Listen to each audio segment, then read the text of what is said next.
السلام علیکم۔ شفق YouTube channel کے ساتھ میں ہوں آپ کی ہوسٹ مہرما۔ جاسوسی کے ہنگامہ خیز واقعات جنہیں سن کر آپ دنگ رہ جائیں گے۔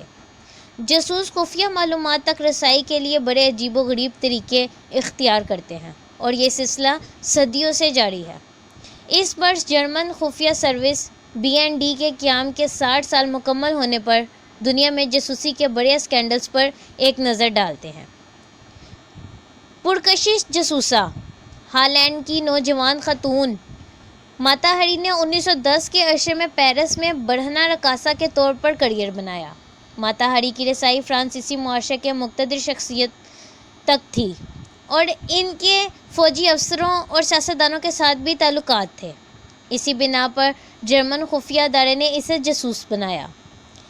اس کے کچھ ہی عرصے بعد فرانسیسی خفیہ ادارے نے بھی اسے اپنی لیے بطور جاسوسہ بھرتی کرنے کی کوشش کی۔ یہ پیشکش قبول کرنے پر وہ پکڑی گئی۔ روزن برگ فیملی اور بم 1950 کے عشرے کے اوائل میں جولس اور ایتھل روزن برگ کیس نے امریکہ کو ہلا کر رکھ دیا۔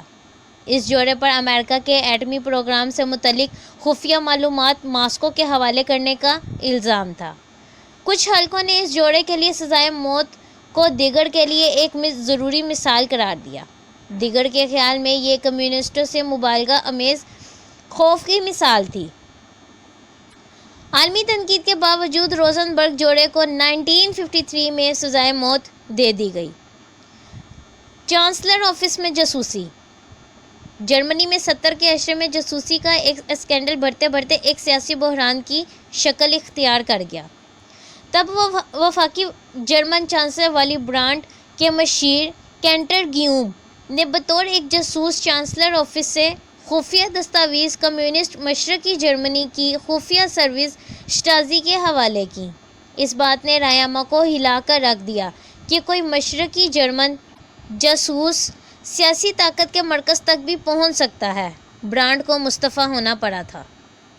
کیمبرج 5 سابقہ طالب علم اینتھنی بلنٹ 1979 میں برطانیہ کی تاریخ میں جاسوسی کے بڑے اسکینڈلز میں سے ایک ثابت بنا۔ اس کی اعتراف جرم سے پتہ چلا کہ 5 جاسوسوں کا ایک گروپ جس کی رسائی اعلیٰ حکومتی حلقوں تک تھی دوسری عالمی جنگ کے زمانے سے خفیہ ادارے KGB کے لیے سرگرم تھا۔ تب 4 اراکین کا تو پتہ چل گیا تھا لیکن 5واں آدمی آج تک سگہ راز میں ہے۔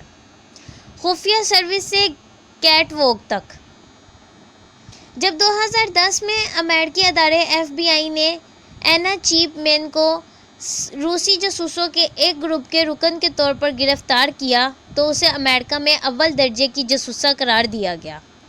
قیدیوں کے ایک تبادلے کے بعد اینا نے روس میں فیشن ماڈل اور TV اینکر کی حیثیت سے ایک نئے کیریئر کا آغاز کیا۔ ایک محب وطن شہری کے طور پر اس کی تصاویر مردوں کے جریدے میکسم کی روسی ایڈیشن کے سرورق پر شائع کی گئی۔ مسٹر اور مسز انشلاگ ہائیڈرون انشلاگ ایک خاتونی خانہ کے روپ میں ہر منگل کو جرمن صوبے ہیسے کے شہر ماربرگ میں اپنے شارٹ ویو آلے کے سامنے بیٹھی ماسکو میں واقع خفیہ سروس کے مرکزی دفتر سے احکامات لیتی تھی اور یہ سلسلہ عشروں تک جاری رہا۔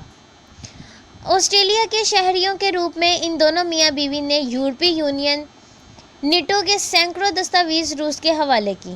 2013 میں دونوں کو جاسوسی کے الزام میں سزا ہو گئی۔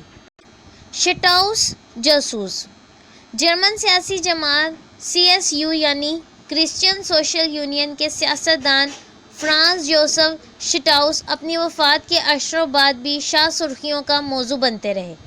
کہا جاتا تھا کہ غالباً وہ موجودہ CIA کے پیش رو امریکی فوجی خفیہ سروس OSS کے لیے کام کرتے رہے تھے۔ اس ضمن میں سیاسی تربیت کے وفاقی جرمن مرکز کی تحقیقات شٹاؤس کے 100ویں یوم پیدائش پر شائع کی گئی۔ ان تحقیقات کے نتائج آج تک متنازع ہیں۔ آج کے دور میں جاسوسی سرد جنگ کے دور میں حکومتیں ڈبل ایجنٹوں سے خوفزدہ رہا کرتی تھیں۔ آج کے دور میں انہیں بات چیت سننے کے لیے خفیہ طور پر نصب کیے گئے آلات سے ڈر لگتا ہے۔